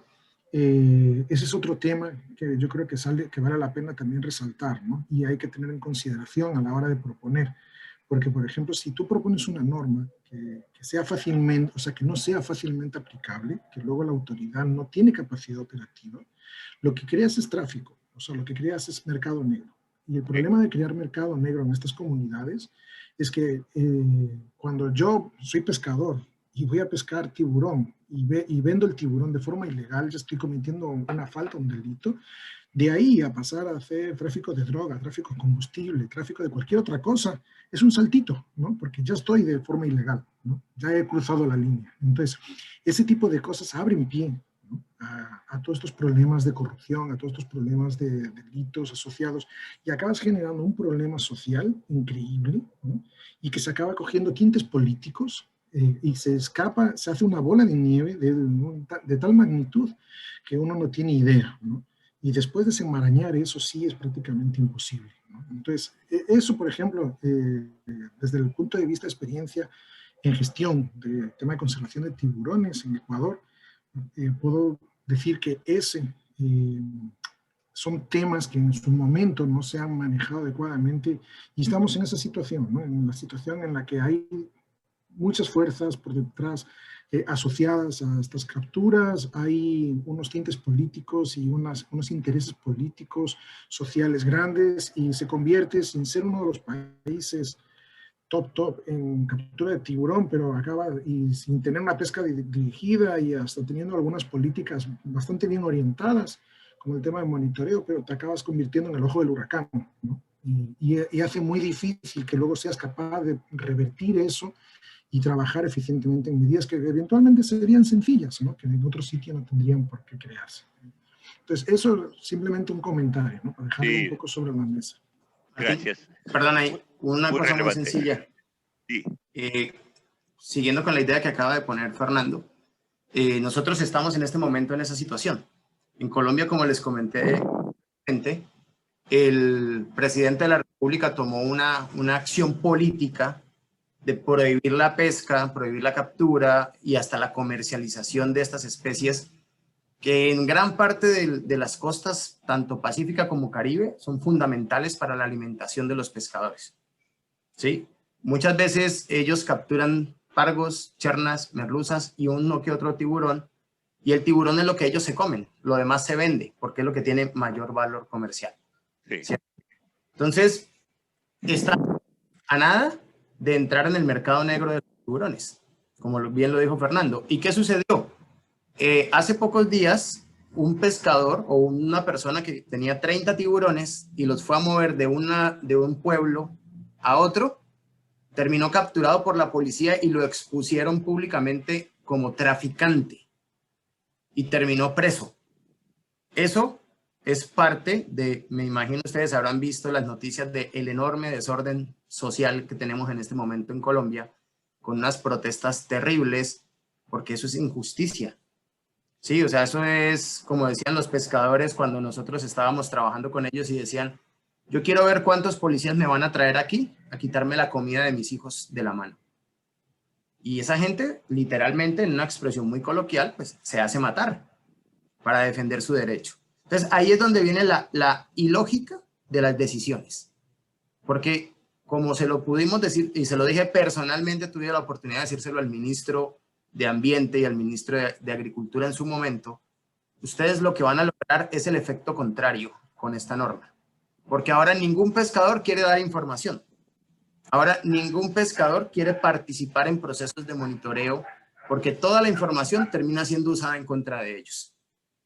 Ahora las aletas van a salir quién sabe por dónde, la carne que se va a seguir vendiendo, o mejor dicho, lo que crearon fue una situación terriblemente negativa para la conservación de las especies, pero internacionalmente nos llueven aplausos porque es el gobierno más valiente para hacer una cosa de esas. La verdad es un exabrupto. Ahora, desde el otro punto de vista, ¿qué es lo que nos ha quedado a nosotros? ¿Qué es lo que hemos tratado? Y ya muchas veces lo han mencionado. Nuestros gobiernos tienen una altísima limitación, por no llamarlo incapacidad, de control y vigilancia de las normas que emiten. Y eso, el papel aguanta lo que usted quiera, ¿cierto? Prohibición o lo que sea, pero de ahí, les doy un ejemplo muy simple. Los pescadores en Colombia, para poder salir de un barco, tienen que tener una patente de pesca, un permiso. Y ese permiso solo se renueva si él permite la inspección de lo que trae. Entonces, ellos lo que hacen es que se dicen, voy a llegar a tal puerto o a tal caleta pesquera, como se dice en otras partes, y allí está el inspector del gobierno esperándolo. Pero a la hora de la verdad ellos van a otro sitio que por orden público o por seguridad no puede entrar ni siquiera la policía o el ejército. Y desembarcan allá. Y luego lo que terminan haciendo es llevando un papelito que dice, ay, vea, yo no cogí ningún tiburón. Y eso es la estadística oficial del gobierno en algunos casos. Hombre, eso es ridículo, ¿cierto? O sea, eso no sirve para nada. Entonces, ¿qué hemos tratado de hacer nosotros? Pegarnos, muchas ONGs, de la creación de unas figuras de manejo que se llaman distritos regionales o distritos nacionales de manejo integrado, que finalmente es una figura de área marina protegida clase 6 o categoría 6 de la IUCN, y que eso es un área protegida con uso. Y por ser un área protegida con uso, los usuarios tienen derecho a tomar decisiones de manejo de ese polígono. Y ahí cuando el usuario vota, habla y dice, vea, yo soy capaz de hacer esto, estoy en disposición de hacer esto, ya no necesitas tanto de la presencia del Estado para supervisar, porque ya la decisión sale de la toma conjunta de trabajo con los pescadores. Creo que por lo menos, no sé si para otros países, pero por lo menos para nosotros es la última opción que tenemos. Ya el Estado demostró que no tiene capacidad de control, emiten normas y no hay cómo seguirlas. No hay cómo, y ahora pues peor, estamos fomentando el mercado negro. Entonces, no sé si para otros países que tengan dificultades similares a las de nosotros, las áreas marinas protegidas con uso de categoría 6 tipo IUCN son muy interesantes, porque toda la normativa de esa área se construye con base en trabajo con la gente, con el usuario.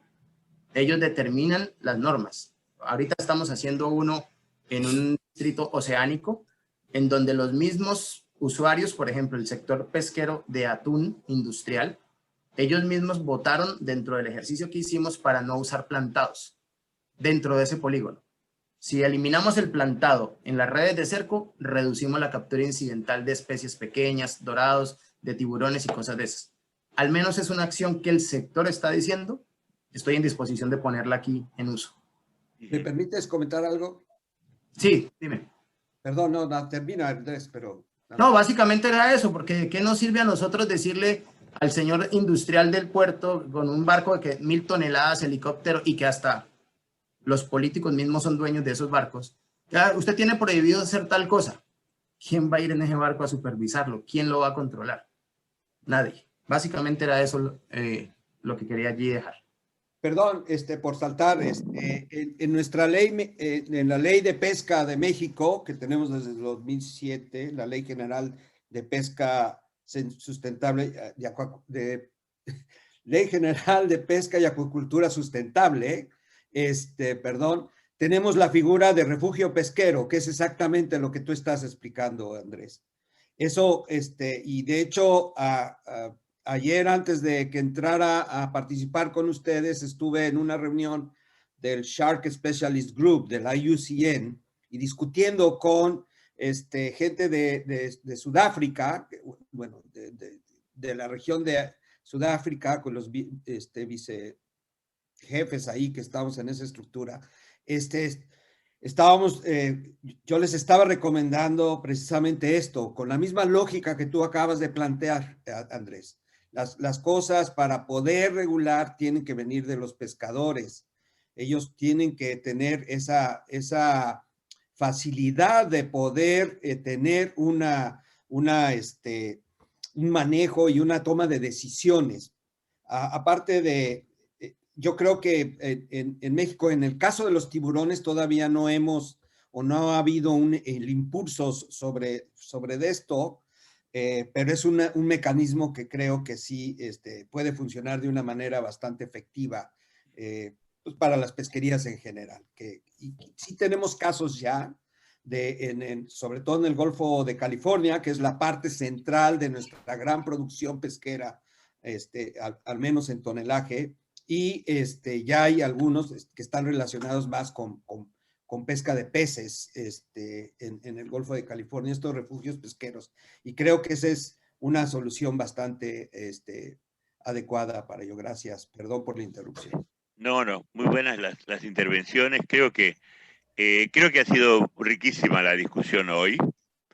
Y yo, como les dije antes, hay dos cosas que tengo en este momento en la cabeza. Uno es, con toda la información que se juntó ayer, de repente podría el grupo, ustedes, escribir una especie de review de las especies de martillo del Pacífico Oriental, juntar un poco todos ustedes, el que escriba más es el primer autor, y listo, y hacer un excelente documento que quede con todo lo que tienen ustedes en este momento. La segunda cosa, que creo que es acá donde quería más o menos terminar, es si quisieran ustedes juntarse, digamos, dentro de 2 o 3 semanas, y hablar de alguno de estos temas, así como ahora, con total libertad, cada uno habla individualmente, nadie hable por instituciones, si no, yo no podría comentar el comentario de Andrés sin arriesgar perder la cabeza, pero hablar así libremente, con toda tranquilidad, y hacer una especie de grupo de trabajo permanente que planee cosas, que discuta cosas. Si, por ejemplo, le interesa el tema de los cierres dinámicos, podemos explorar cómo puede andar eso y cómo se puede trabajar con los pescadores, a ver si les gusta la idea, que sospecho que sí, porque es más eficiente para ellos que estar cerrando áreas donde a lo mejor no hay ninguna razón para cerrarlas. Entonces, ¿quieren hacer eso? Digamos, 3 semanas o un mes afuera de la red, porque si no vamos a bombardear la red con tiburón martillo, pero hacer alguna cosa así algún viernes, ustedes díganme en 3 semanas, un mes, ¿qué les parece? Opinen libremente acá. Yo lo veo bien. Yo lo veo Sobre todo, a ver el tema este de las políticas, ¿no? Porque lo que comentó Andrés es verdad, ¿no? De hecho, yo cuando trabajaba en gobierno, y yo, la verdad, la gente me criticaba porque yo misma, como que dice, ¿tú por qué estás hablando mal de la institución? Yo digo, porque yo soy honesta, las cosas las están haciendo mal. O sea, y eso a veces no se puede decir. Al final me echaron porque no acepté hacer algo ilegal que me querían poner a hacer, y yo dije, bueno, me echaron y van a votar, lo mismo tal, no digo igual. A veces... Pero un comentario, Martín. Sí. ¿Qué tal? Yo hablo desde otras latitudes y otros océanos del Atlántico Sur, pero por lo poco que conozco de la literatura y de las charlas que he visto y demás, me pareció muy rica esta discusión. Me parece muy rico el fortalecimiento de un grupo, más allá de la cuestión de que nos fascinan los tiburones, pero veo la riqueza de esto en abordar esta problemática de los tiburones de distintos puntos de vista, distintas idiosincrasias y distintas políticas de Estado. Porque en definitiva me imagino ese Pacífico central como una megacarreteras de tiburones que van de un lado para el otro, atravesando jurisdicciones, atravesando países, y eso me parece súper interesante, y vinculo esto con esto de las vedas móviles, las áreas protegidas móviles y dinámicas, porque hay que tener muy en cuenta la redistribución del esfuerzo. Por ahí cerramos una zona cercana a una isla en Galápagos y centralizamos el esfuerzo en otro lado, que es el área de cría del silky, y vamos cambiando, y es completamente dinámico, caótico, y en esto que quería comentar. Sí, muchísimas gracias, muy valioso el comentario. Es un tema que yo machaco todo el tiempo. Mi problema con los anzuelos circulares era que salvaban tortugas y aumentaba la captura de tiburones de una manera muy importante. Entonces, pero mejorando los anzuelos circulares y mejorando la liberación, entonces se hace más suave el impacto sobre los tiburones, porque sí se pueden liberar y sí sobreviven. Así que, pero estamos muy bien. Entonces, creo que se ha hecho un montón de progreso. Si nos mandan todas las presentaciones para que podamos armar algo completo, para distribuir a todo el mundo, las grabaciones, por acá la vi a Silvana hace un minuto que estaba haciendo un montón de cosas, y siempre he pedido, y gracias Dani también por el apoyo. Entonces, si quieren juntar eso, hacemos una especie de carpeta general o algo para que todos ustedes lo tengan y lo puedan usar y consultar. Y ustedes me dirán, dentro de 3 semanas, un mes, ¿lo junto? Podría ser la primera semana de agosto, y voy a estar embarcado todo julio. No tengo problema.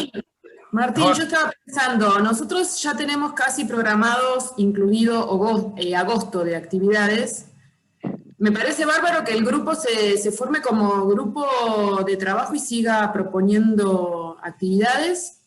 Y si, por ejemplo, si en el caso de las clausuras dinámicas, o incluso en todo lo que es el tema de sensibilidad, o sea, todos los análisis poblacionales y análisis de sensibilidad y fracciones de la población que son más valiosas a proteger, me parece que son temas generales más allá de los tiburones martillo, con lo cual se podría pensar en incluirlos como parte de las actividades que venimos teniendo cada 15 días, los jueves.